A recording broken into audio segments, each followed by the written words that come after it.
Bharat, how are you today? Doing good, Antonio. How are you guys?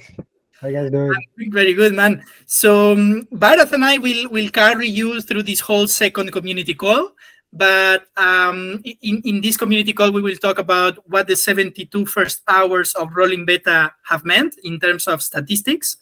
What are some of the incentives that we have lined up for the first 100 successful validators in early testnet, but also the other round of incentives that we are going to have later on.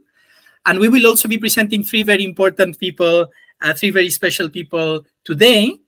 One of them is our CTO, our Stader Labs co-founder and CTO, and two of them are what we call ETHx champions. We will talk a little bit more about what this program means.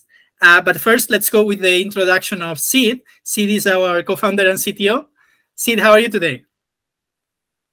I'm doing good, Antonio. Thanks for introduction. Hey guys, super excited to be part of this call. Just a quick intro about me. I have been in this crypto space from last 6 to 7 years. I previously built and operated mining pools for ETH and other altcoins. Now I'm super excited to launch our ETHx staking pools. Our team has been working relentlessly from last 6 months to get this up and running. And we just kickstarted the rolling beta testnet. And this is being done in 2 phases. In the current phase 1, we are testing the Stader CLI installation, node operator setup, ETH and SD bonding, validator activation. And after 2 or 3 weeks down the line, we'll kickstart our phase 2. That will include the rewards workflow, validator exits, and performance monitoring.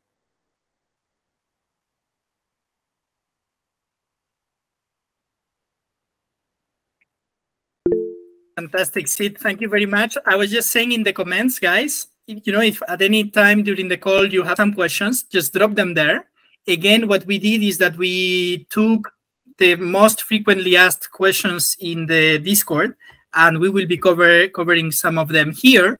But of course, if you have any additional doubts, anything about what we are explaining is not clear, or it prompts new questions, just put them in the chat. I will be taking them from there from time to time. Good. So, Sid, thank you very much for the introduction. So, as he was saying, 2 main phases for this testnet. And I'd like now to introduce 2 people that are called ETHx champions.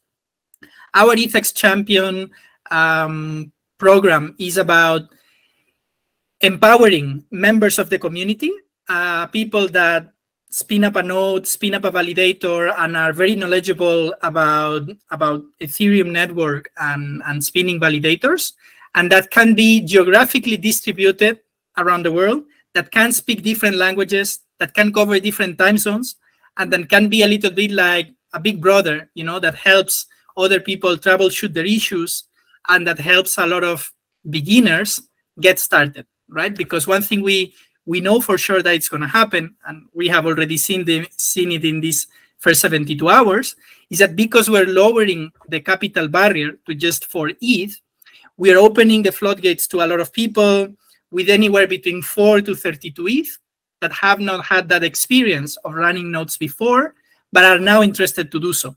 So that comes at the expense, or that comes at the price of having a learning curve, right? So we know it's not going to be easy at the beginning. There's going to be a lot of doubts. There's going to be maybe some frustration when we don't manage to do things and we are very beginner. But then the ETHx champions are going to be also an instrumental part of the Stader team. It's going to be like an extension of the Stader team. And today I wanted to present 2 of them. I'm going to start with John, which is from China. And then I'm going to introduce Evgeny. I don't see if Evgeny is connected right now. Let me check. I think he is. But let's go with John first. John, how are you? I muted yourself. Hello. You need to unmute. Hello, how are you? Hi. Oh, okay. Now my person start. Introduction start. Okay.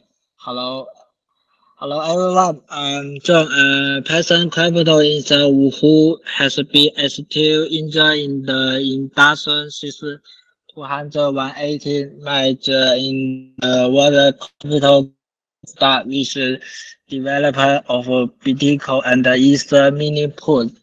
The early involvement allowed me to gain a deeper understanding of the technology, the power that's information network.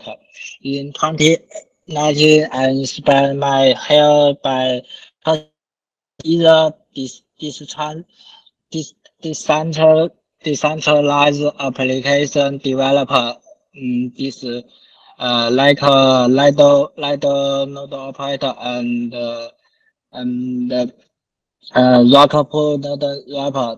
This inspection let me be at parting first status of technical transport five validator key and more and develop to monitor tools validator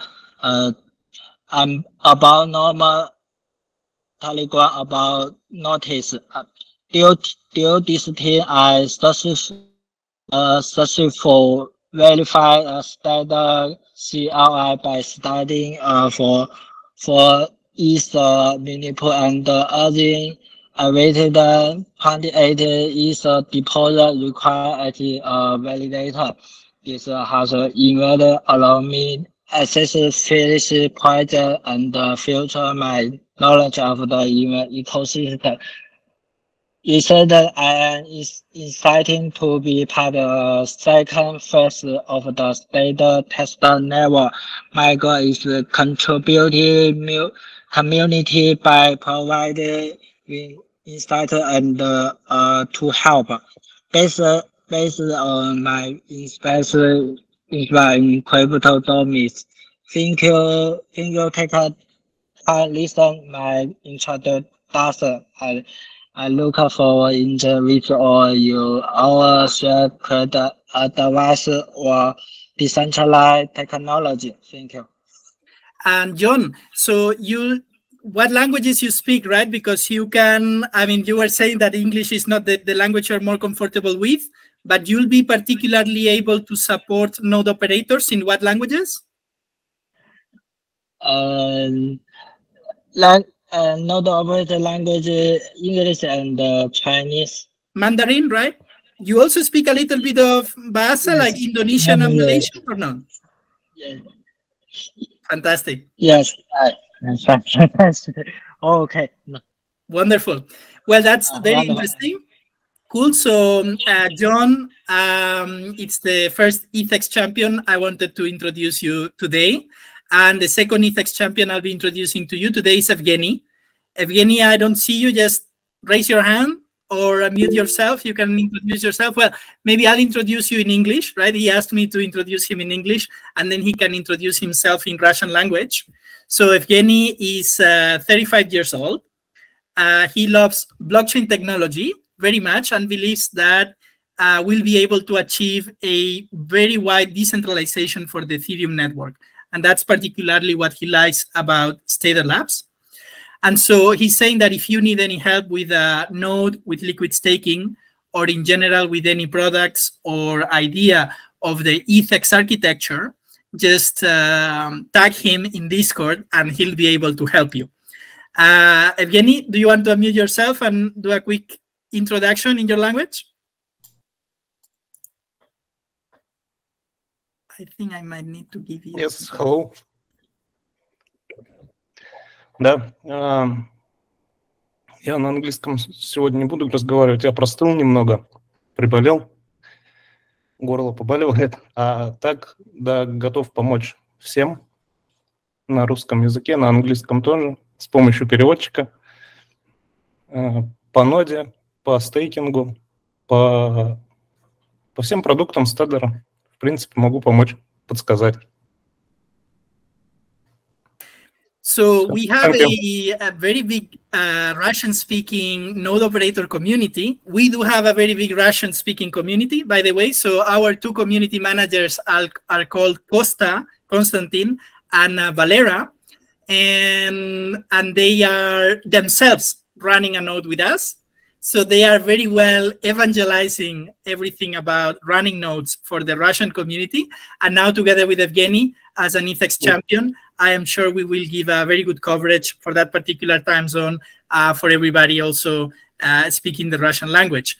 Good. So those were the two ETHx champions I wanted to present you today. Like every community call, we'll be presenting two other community champions. Yeah, somebody's asking where is Gino. We will present him on, well, he's here today, but I just prefer that we will present people at different places. Januel, how are you? He's there with his camera.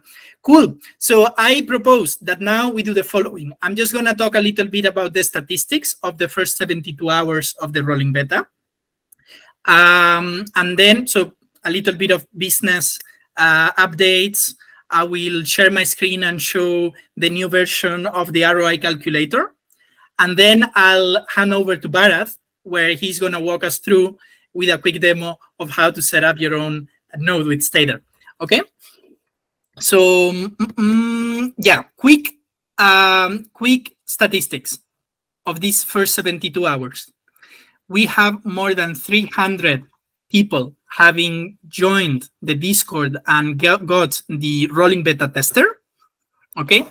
And out of these 300 participants that have been sent Girly ETH, we currently have already 75 people having spin up a validator, right? So these are very, very encouraging numbers. We're blown away with the support. A lot of people that start to hear about the opportunity to spinning up a validator with just 4 ETH, although it's still in early testnet, but we all understand how close we are from Shanghai upgrade and how groundbreaking it is that you can just lower the capital to by 8 compared to solo staking. So we're very happy with these statistics so far. Just wanted, because there was a lot of questions around the first 100 are only the first 100 getting incentives? Not only. Okay, so ETH exclusives are going to be like the first 100 that spin up validators, but there are unique incentives to the first 200. We will later, based on the order, based on you are in the first 100 bucket or in the second 100 bucket, or at any time during the rolling beta, we are going to be rolling out different incentives to bring up new people. Different schemes like referral programs, etc. And these will be rolled out, depending on how fast you have also been able to spin up a validator. But by no means does it, you should take this as, if I'm not in the first 100, I have lost my opportunity. I mean, we're still very early, right? If you are like the first 100, 200 nodes, that's definitely we are looking at having several hundred people or even thousands of node operators. So please stick with us not only through this rolling beta, but also through the whole mainnet and the whole period of incentives that we are going to have. I see that Valera is now connected. So Valera is in the comments. Hi, Valera, how are you? Let me share quickly. I don't want to take too much time because I prefer that we go what people really want to see, which is the demo of setting up a node. Let me just share with you very quickly the ROI calculator. We will be giving you the link later during the day. You should be able to see my screen now. Yes. So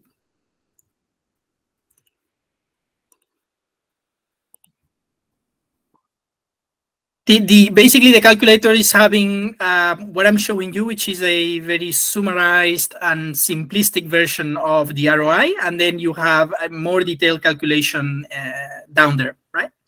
But basically what you will input here is the total number of ETH that you will be using to run validators, right? It should be a multiple of 4, right? Like if you put 4, then you're going to be running one validator. In this case, the example, let's just put 32, right? Let's say you're running a solo validator and you are actually going to be migrating and creating 8 validators with ETHx, right? So what we want to show you here is that the Ethereum rewards are going to be around 8%, okay? Of course, remember that the native staking rewards of the Ethereum network are a function of the number of validators. Bigger number of validators, the APR will decrease. But then we also want to show you that for the SD bond, for that 0.4 ETH bond that you are going to have for each validator, you are also going to be earning rewards, right? And we have set aside a significant amount of SD. I do think it's 1 million SD. Between $1 or $1.5 million, which is around 1 million SD, that are going to be allocated the first 12 months of operation, right? So this is going to sweeten the deal, because on the SD bond that you have, you are going to be having a very good APR. So native Ethereum APR, it's going to be around 8%. When you blend, the two APRs based on your total capital, the blended APR should be around 11%, right? So these, you would need to compare it with either the 8% of native ETH or the 11% blended. You would need to compare it with solo staking, which would be around 6%, all other parameters being equal. So again, once we share this calculator with you, I mean, you can change the specs, you can change the parameters, you can play around and try to guess, how will the APR move according, once withdrawals are enabled, once that more ETH is staked, that's some people are assuming, right? So we will give you this calculator, and we also want to hear your feedback after you play with it for a little while. Okay, so this is what I wanted to share with you on the business incentives, revenues updates. I am now going to hand the ball to Bharat, which is going to walk you through the Ethereum node setup. And if you have any questions, just put them in the comments. We will take them after this demo. Bharat, over to you. Sounds good. Hey guys, am I audible first of all? Is everything good? All right, awesome. Hey guys, so I'm Bharat. I'm an engineer at Stader Labs. I will be demoing you guys on how to set up a Stader node, right? How to set up your Stader node and start and bring up a validator, and start validating on Ethereum with, with just 4 ETH. All right, so let me get into the tech details. So I'm going to share my screen. Give me a second. Okay.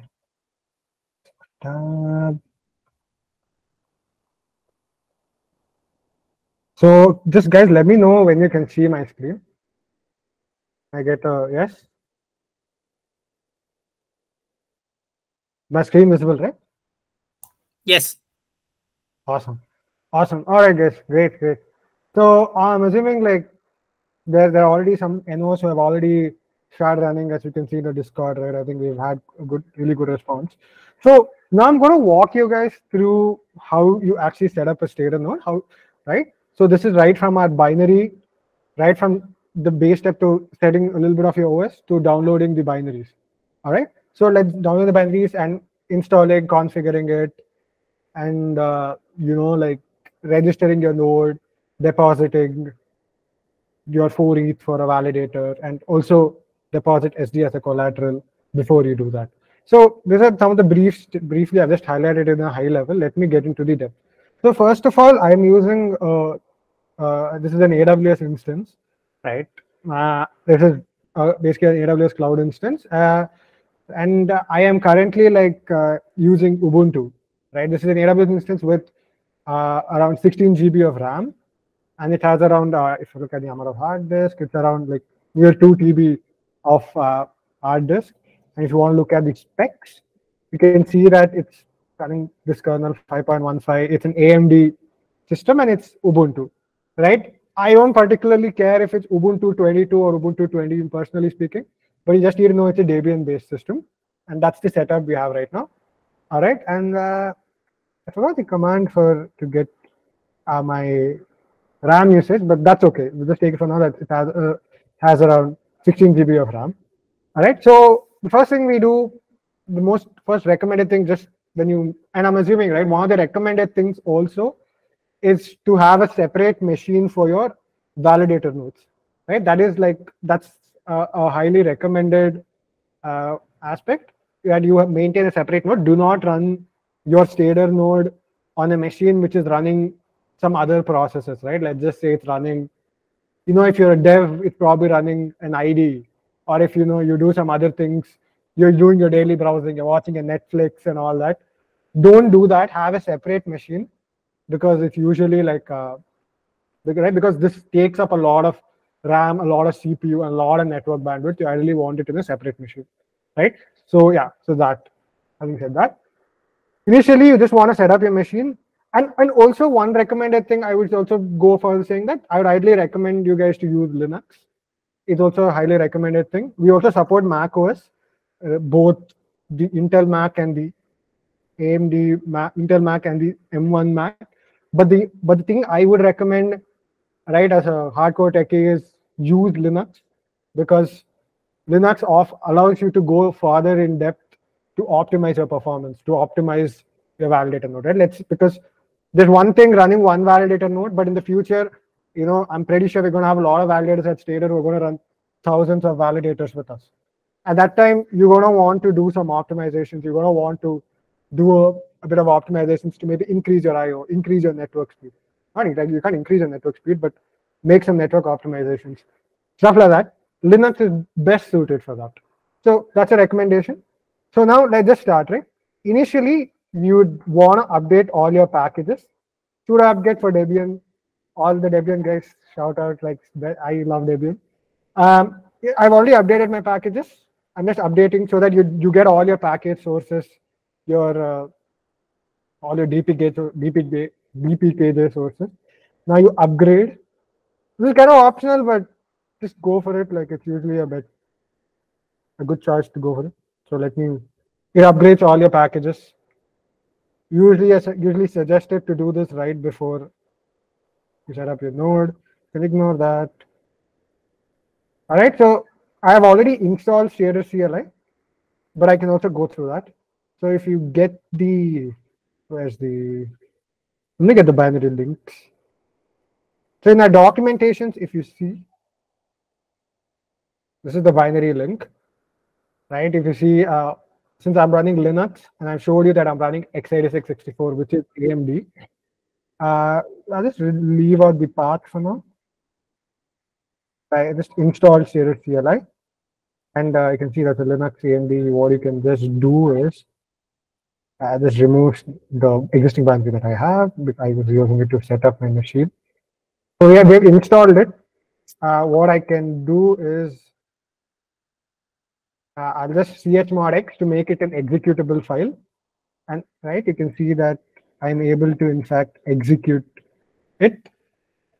And then I'll also just like rename it to Stader CLI just to have a much smoother experience. So you can see, let's just open it up. You see it is the 0.30 beta. All right, that's the version we have released to you guys. All right, so now the first step we run is we install our OS dependencies. We install Docker, which is, since we run a lot of ETH1, ETH2 clients in Docker, we install them. So let's just go for that. So service install, we run service install. So yeah, go for it. Install your OS dependencies. Check it out. You install Docker, and then you also install and then this also does something. It sets up your .stader folder, which is, like we run your ETH1, ETH2 clients, the beacon node client and the validator client, the execution client, as a Docker container. Okay. So, and we currently use Docker Compose, and for that, essentially, like this sort of. So if I go to not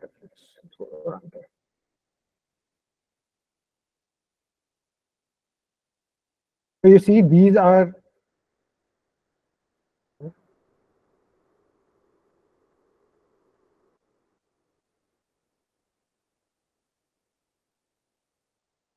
essentially your Docker Compose files. All right, so they run your Docker container. So now we have installed it. Now we're going to configure the service. Here's this command. So first you select the network. Right now we only have Goerli. future, we got mainnet launch, you got to have mainnet, and probably if Gorley goes away, there'll be some other net. But regardless, you have Gorley. Then you have each client. You can either do a locally managed or you can do an externally managed. Now, what does externally managed mean? Externally managed means, so to run a validator, you need an execution client and you need a consensus client.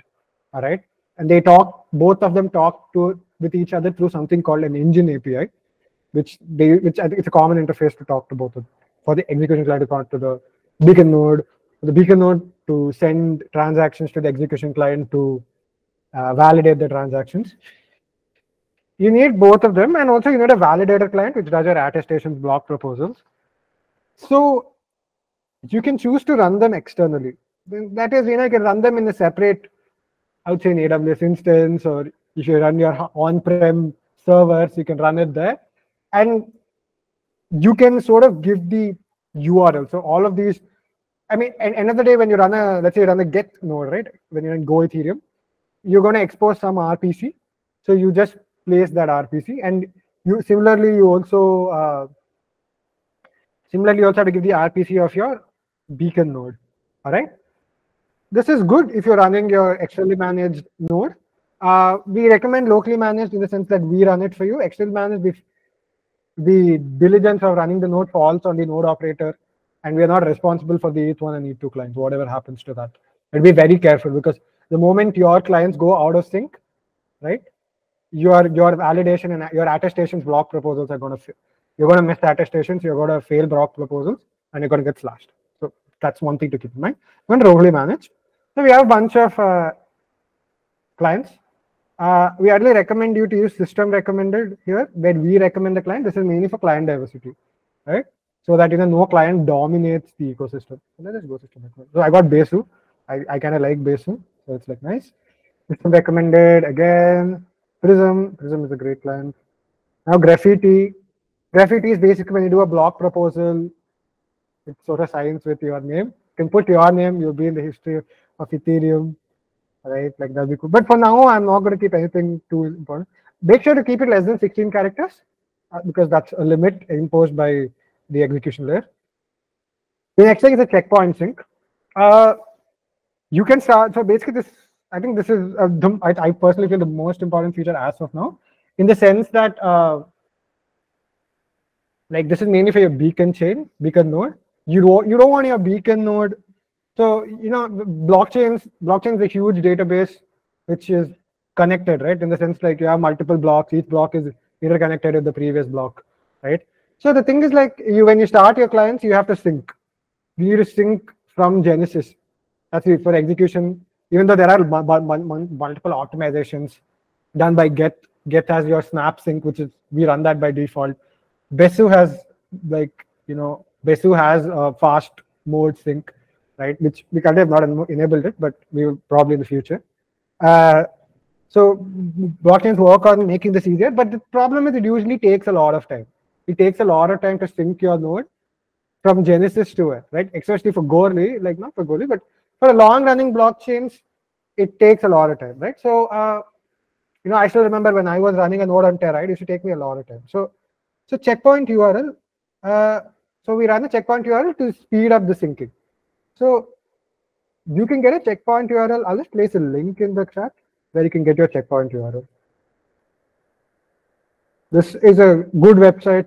I think it's a very standard website. You get a checkpoint URL to speed up your beacon node syncing. Okay, I'm going to pick. You can pick any one of them. They all are safe and they're verified things. Make sure you pick the verified checkpoint. You don't want, bad. You don't want like unverified ones because they can, you never know you never trust what you're downloading from the internet. So doppelganger protection. I feel like this shouldn't even be an option. It should be a yes. The reason why it's an option is when your validator client starts, right? When you restart for an upgrade, or when you update, let's say your fee recipient, which you used to get your MEV rewards. The problem is in Ethereum, you get slashed heavily if you do double signing. So let's say you have a validator key in some other machine, in machine 1, yeah, and with running a validator client there, and you're running the same key on machine 2. What happens now? You're going to double sign. because you're going to double sign an attestation here. When an attestation comes, you're going to sign it here, you're going to sign machine 1, you're going to sign in machine 2. And that's going to cause you problems. You're going to get slashed. That's not a great thing. So doppelganger protection, what it does, it deliberately skips 2-3 attestations, right? 2-3 or, depending whatever, a few attestations in the beginning. It skips that to check whether, okay, nobody else is signing it. Okay, no one else is signing the attestations. Great. There's no risk of double signing, right? Or at least the risk is pretty low. Like, so this is a good feature in order to avoid slashing, in order to make sure you're completely like, what is that called? Completely safe from double signing. Okay. So yeah, yes. Next is fallback lines. It's not needed for your testnet. Fallback lines is essentially, we're talking about an ETH1 and ETH2 client, the beacon node and the validator and the execution node. Let's say they go down for some reason, right? You never know. I mean, I was an SRE before, and you never know why things go down. Fallback clients are always a good option. They basically ETH1 and ETH2 node. You get to provide a separate URL for your ETH1 and ETH2 node. Okay. So they're pretty good in that sense. So in the sense, like, let's say your ETH1, ETH2 node goes down, you can still connect to another ETH1, ETH2 node, and that will be, and which will not make you miss attestations, right? Which is a good thing. So, but I won't do it for now because it's a test net. You don't need that much. Monitoring, there's the screen for now. We are currently working on monitoring. We will get it for the next phase. But yeah, please, like, next time, but do a yes. MEV boost, do you want to add MEV boost for your block proposals? Right now we offer like locally managed or externally managed. Externally managed, if you're running your MEV boost like Flashbot outside. Again, it's great if you want to run your own configuration of MEV, but again, the con of externally managed is you are responsible for your management. We can't help you there. So we go locally managed. There are regulated and unregulated things. I won't get into these things for now. Probably can read. It's not really important in the context of a call, but you can go for any of them. Testnet, it doesn't matter. So I think with that, we're done with the configuration. You can just save and exit. Now just run. So now we're downloading all the Docker containers from our Docker hub. So yeah, now just wait a minute, but it's all right. So any questions till now? Like I think I've covered a lot. Any questions I can answer or anything?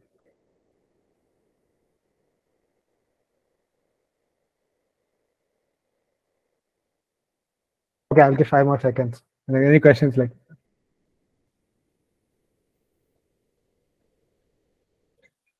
Okay. Is that a question? Okay, I'm assuming there are no questions. I'll move on to the presentation.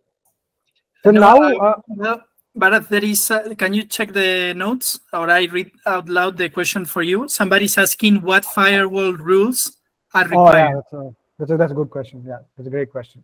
So who's that? MA. Yeah. So the question is what a firewall. So ideally, the number one step you should always remember is make sure people can't unnecessarily access your machine. Only what ports is needed to access the external this thing. So let me, I can show that to you. What ports are needed, you just like talk to them. So let me go, right? So first of all, I recommend open 9100. Right now, I'm not opening any firewalls right now, but open 9100 port, which is your consensus port. And that is kind of critical because other peers are going to talk to you and send you blocks to attest. And then also open up your this thing. The port for your execution client, right? And which is where is my best with that?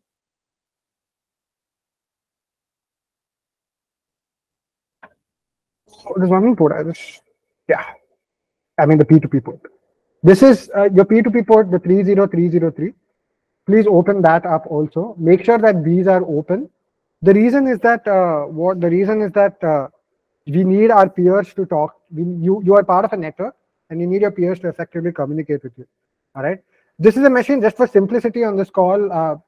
We are not getting into the firewall rules right now, but ideally the production environment we need the P2P ports to be exposed online, right? So that all your machines, all your peers in your network can communicate with you. In the beacon node, right, there's no central point who's giving you blocks.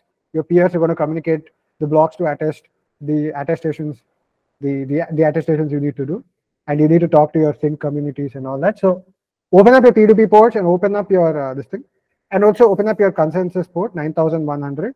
You can change these ports if you're interested. Whenever you want, you can change your P2P ports and all that, but make sure you've opened your firewall rules for that. So those are ports, and now, of course, you can open up an SSH port 22 for SSHing into your machine. One thing I would recommend highly against is do not open up your RPC for your consensus client or your execution client. And RPC is essentially, if you know your Ethereum RPC is ETH_get transaction, ETH_get transaction count. Don't open them up to the public, because you'll be succumbed to DDoS attacks, right? People can just DDoS your APIs and what is that called? And sort of overload your instance, and you'll be slashed because you're failing attestations and block proposals. So just to conclude, for now, for the beta also, for now, you can just open up 9100, so 9001, the P2P consensus port, and the P2P execution port. I think that's enough for now. Open up an SSH port. I would recommend for your this thing to SSH into your machine, or however you're using it. So that's the thing. You can use UFW to you can use the universal firewall to set your this thing. But yeah, we're not getting into the depth of this right now, but these are the two ports that you need to open up. Make sure you close the other ports for now, right? So that you don't get unwanted traffic, or you don't get, and also this holds your private keys also. You validate a private key, you don't want people to get that. So I think that's what I would say. 9001 is for this thing, dude. Like, yeah, 9001 is a consensus client. So cool. So okay, anything else like apart from that? Yeah, I get the universal firewall. So thanks for the command, Jimmy. So okay, I'll just leave it a little bit more for questions, like if you're interested. Yeah, I mean, each client will have its own port. I don't have them on top of my head right now, so you can adjust accordingly. Basically, the P2P ports are what are important. Okay, anything else, guys, I can answer before? Okay, cool. So these are your nodes. They're running. Okay, these are the different containers which we start. You can ignore the Prism validator. It is restarting. It restarts because what is that called? This is unique to Prism. The server restarts until it finds a validator key, which we will create. But until it finds a validator key, it will restart. So you can just ignore that. That's fine. So okay, let's just double check. Any question? No. Okay. Stader CLI. So now your nodes are going to sync. So if I go to node sync, yeah, you see that this guy is fully synced because we give a checkpoint. Execution client is still syncing, 51.56%. It's still syncing. What's that called? It's still syncing. It's going to take some time. In my experience, since AWS has pretty good network connectivity and all that, it sometimes takes a day and a half. So I think at this step, it's recommended to be a little patient and to just move forward. Okay, so great. So that is the setup. Now, since we can't wait 1.5 days for this call, I also have a machine with a fully synced node. So I will be running. I'll just show it over there. Just give me 1 second. So okay, so before that, there's also the important step of initializing your wallet. Okay, so now your node account has a particular wallet, and using that wallet, you make transactions, and these transactions are creating a validator, or it can be registering your node, depositing SD.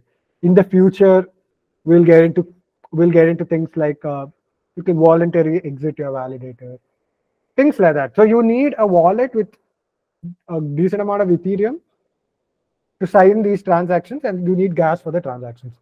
So you need to create a wallet, and also we, in our smart contract, we identify you with your like node wallet address. So let's go. So let's create a node wallet. That's simple. You just do a wallet in it. This is a little painful. This will print sensitive information to my screen. I'm fine with it now because this is just a testnet and it's fine just for demo purpose. I'm probably just dump this node after this call. So the password, we can't see it. Okay, so this is the mnemonic phrase. Never share a mnemonic phrase to anybody, but I'll just save it for now. So yeah, this is a crazy verification step we need to go through. Please enter.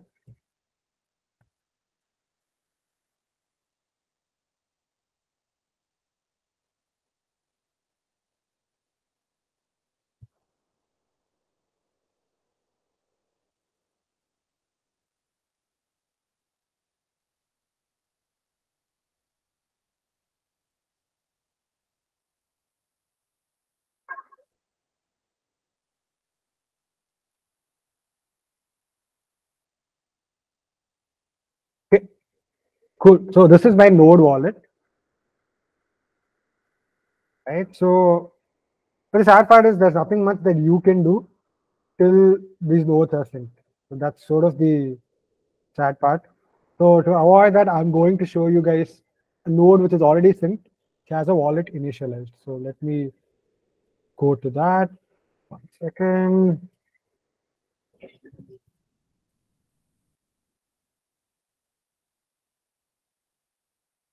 So can you see the screen now? I have moved to a new node.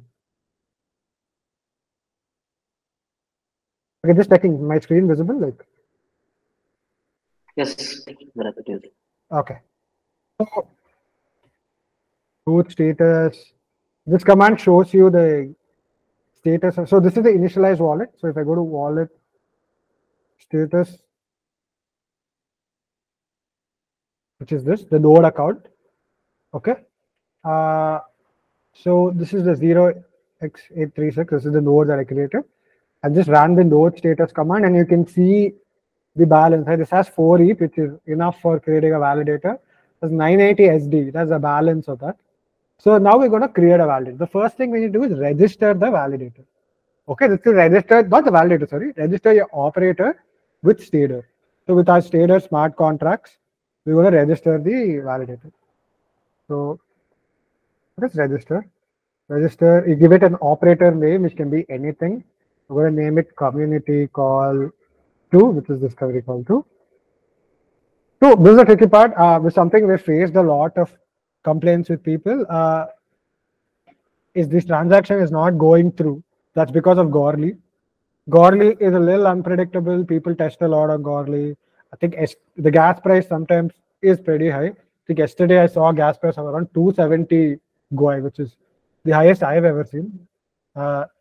So what I would recommend is enter a very high gas fee, right? Enter a very high gas fee so that you can sort of circumvent that, right? But there's also the other thing. So are you sure? Yeah, of course. We're always sure of registering a node for Stader. Okay, so now this is my transaction. I can put this in the call. And I think this seems promising. Yeah, it got registered. It got successfully registered with Stader. So I'm node operator 101. So we have like 100. We have 101 people, in fact, registered with us till now. That's pretty cool. So this is the details. Node operator 1 and community call 2. That's the name. And there's the reward address. So what's the reward address for? The reward address is where you're going to get your consensus reward. So that's something you're going to release in the future version. Your consensus, your skimming rewards, as they call it. You're going to get that in your operator reward address. Okay. So now you've registered your operator, which is great. Okay. Now you want to register a validator, right? Operator doesn't mean anything. The validator is what means business, right? So you want to register a validator. What do you have to do? The first thing is you need to deposit some SD tokens as collateral, okay, before you stake with us. So how do you do that? Node, there's a command called deposit SD, and we specify the amount. Currently, it's technically 0.4 ETH worth of SD. It's currently in Godly, the pricing we have, it's around 640, right? Just to, right? That's the amount of SD we have. So let's do it. So before we deposit SD, we must first give the contract approval. Simple ERC20, guys. Approve the, you're giving Stader approval to take some SD from you. This thing, simple ERC20 spec. We go to first run an ERC20 approve. After that, we run an ERC20 transfer from. This is, I'm just going into a little bit of detail for the people who are interested in this call. Just run 800 GUI. 800 GUI seems to be a lucky number. There's no reason why it has to be 800 GUI. So we're first approving it. I'll just paste out the transactions here.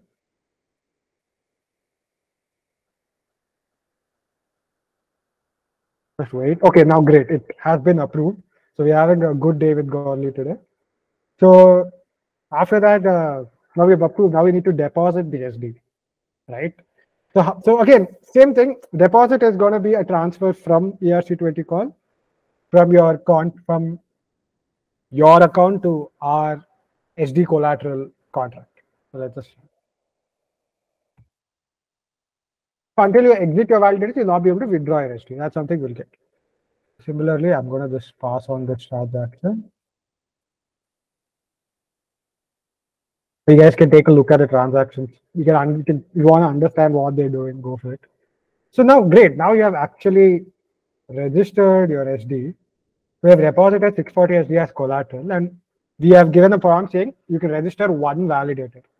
One more validator, because I mean we can improve the language, but it's one validator we're going to register for you guys. You can register one validator. So let's do that. Let's do the thing why we are actually here for. So deposit, and you can select the num validators as one. This is the command. You deposit your 4 ETH and you specify the number of validators, right? So we are allowing you to create multiple validators at once. Like let's say you have 40 plus some ETH for gas fee. You can just run this and we create 10 validators out of the box for you.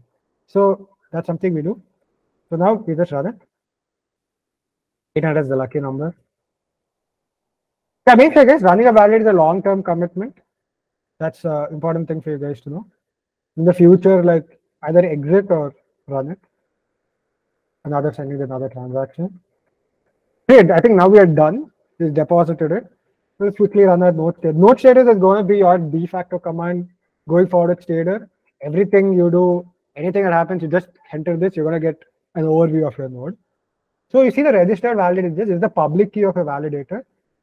I'll show you to you in Prater beaconchar.in.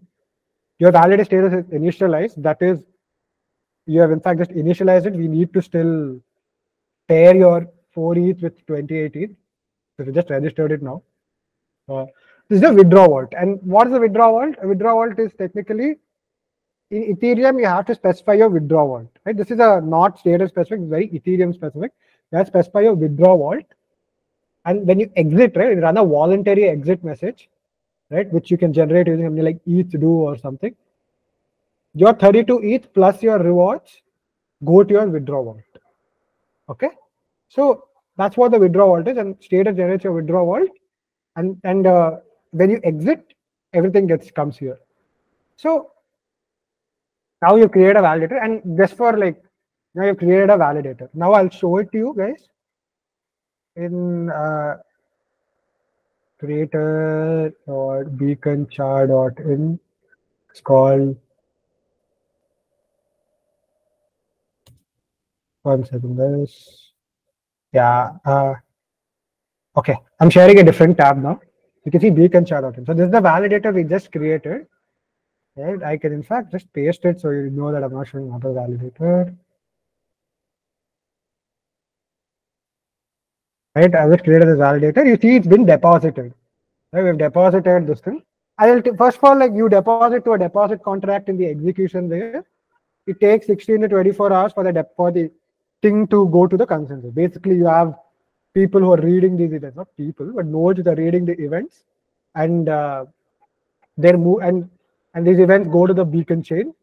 Right, so it takes 16 to 24 hours for your deposit to actually be recognized by the beacon chain. Once the beacon chain sees it, you get assigned a validator index, and you're in the network. So you see, like the execution layer, we deposited 1 ETH first. That's for sorry, that's for avoiding things like front running, right? And you see, it's a valid thing. So in the future, and after some time, we match your 4 ETH with 28 ETH, and we deposit your remaining 31 ETH, where 3 is your ETH, and the remaining 28 is our ETH. Not our ETH, but that's the wrong word. But basically, whatever ETH has been pooled.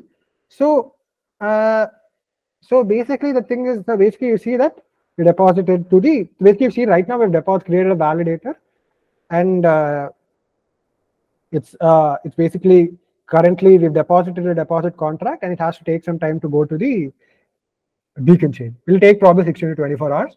That's not something in the hands of Stader. That's with the Ethereum. So yeah, that's it, guys. Like basically now we registered a validator and stuff like that. So any questions, go, please let me know. I'm more than happy to answer you guys. If you guys want also like a kind of an interesting fact, it's not an interesting fact, I think you guys deserve to know. It's like if you go to validators, so if you want to check your validator keys, go to Prism. Oh, sorry, what am I running here? I forgot. We are running Lighthouse in this. So also you see one more thing I forgot to show you guys is the fact that this is a fully synced node. That's how what you get. Maybe one more interesting. I am fine this data being shown because it's a private business. You see that this is the validator we just created. And in fact, all your validator keys sort of get created over here. Okay. In fact, all your validator keys get created over here. I wouldn't say get created. They okay. So get out the big guns. So this is like I want to open this, but this is your key stores, has your validator private key. Very similar to what you get when you use an ETH deposit CLI, the staking CLI. The name is not in my ETH2 deposit CLI or something. Very similar to kind of the output you get there. So that's the idea. So that's where your validator keys are. You can see that the validator keys are in your machine. They're completely in your machine, right? They're not at all, they're nowhere else. And it's your responsibility to take care of them. Okay. So in the future, like it's your responsibility to take care of it. So that's what I will say. Maybe before taking questions, I also want to touch upon one small topic. I just want to very briefly talk about it, is your validator performance. So, so you got to run a validator client, right? This is your sharer validator. This is your validator client. It's separate from the beacon client. Responsible for all your attestations and all that. Right? There's no validator present because it still has to read the directory, but it's responsible for all your attestations and stuff like that. So you need to make sure that you are. So to make sure you have good validator performance, ensure that your CPU usage is good, right? Like in the sense that look at my machine, you see that it's fine. I think there are Lighthouse does take up the occasional CPU, and there is Java, which is Besu. Maybe don't have Besu, but regardless, you only want a machine where you're not overloading it. You want a quad-core machine. You don't want to overload it. Secondly, make sure you're using an SSD. Don't use a hard disk because the blockchain is all about reads and writes to disk. You're doing a lot of I/O because blocks are gonna come. You have to persist them to your disk. You have to verify client headers. That's going to be reading your disk. Massive I/O is going on, guys. Make sure you have a good disk. It's fine. Invest in a good NVMe SSD, right? 2 TB at least. That, and most importantly, make sure your network bandwidth is good, because like you're talking to your peers a lot. You're part of the network, and a lot of your peers are sending you messages. The moment your network bandwidth is bad, first of all, your peers can talk to you, right? Be a little slow. You can't communicate with your peers properly. You can't send your attestations on time, right? right? You can't send your attestation, which is also very important, by the way, sending your attestations on time. I can't show it here in this validator, but sending your attestations on time, because your attestation rewards depend on your distance between your block inclusion. And after that, even worse, you can't download your blocks properly from the execution client or the console. You can't download your blocks properly. When you can't download the blocks, you're going to be lagging in the blockchain. You're always going to be out of sync. And when you're out of sync, you're still going to get attestations from your peers, and you're going to fail, and you're going to get slashed. So make sure your CPU is good. You have great network connectivity. You're using a good disk, and also make sure you have 16 GB of RAM, right? I mean, RAM is essentially very important. Because it's RAM, right? Everything, all your programs get executed there. So any attestation about, make sure you have enough RAM. And yeah, that's the suggestions I want to make. So I think that is the end from my end. That's the end of me. Like, if you have any questions, I want to open up.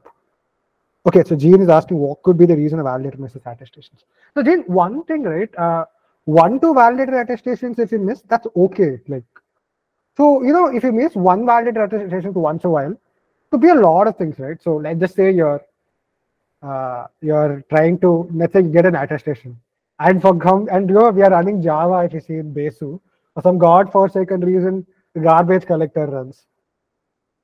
You miss your attestation. That's a reason. Second reason is, make sure if your validator goes offline, your peers are coming. Basically, if a validator goes offline, it's equivalent to you poking a dead bird, right? Your peers are telling, dude, attest, but you're not able to attest. That is the thing. So there are these reasons, and also because your beacon node is out of sync. Why that's a problem? Because when the beacon node is out of sync, you don't have the latest data in the blockchain. Actually, that's even worse when the beacon node, when it comes to block proposals, because you don't have the latest transactions, and you can't verify those transactions with the execution rule. So that's the idea, man. So these are, at least on top of my head, there might be some very in-depth things which I am not really clear on, but these are the reasons why a validator can miss. One is your node is offline. One is you just have bad luck because some other higher priority process is on your has taken priority over your validator client process. And and sometimes there are also things not in your hands, because so if you look at it, you have aggregated attestations. You assign an attestation, you send to your sync committee, and your sync committee is this other set of validators. They are responsible for sort of doing it. And also, there's also the case they're responsible for sending the aggregated attestations to the blockchain. Problem with that is not in your hands, in somebody else's hands. And also there is the one last thing is, okay, so these are multiple reasons. Again, the sync committee, which I mentioned, just to go back, Gene, is for this thing. What is that called? Is when you get your attestation being delayed. But for your attestation being missed, there are two main reasons. You're either offline, you're running out of luck, and also a third reason is you have bad network connectivity. And number 4 is you're out of sync, right? You're out of sync with your blockchain. Yeah, and your CPU is you have very high CPU usage, right? So these are the things. I hope I answered the questions. Thank you so much for your walkthrough. No problem, anytime. Sid, thank you so much for coming. Evgeny, John, everybody, to the 30 people that were connected at some point during the day. Thank you very much. And see you in Discord, guys. Signing off.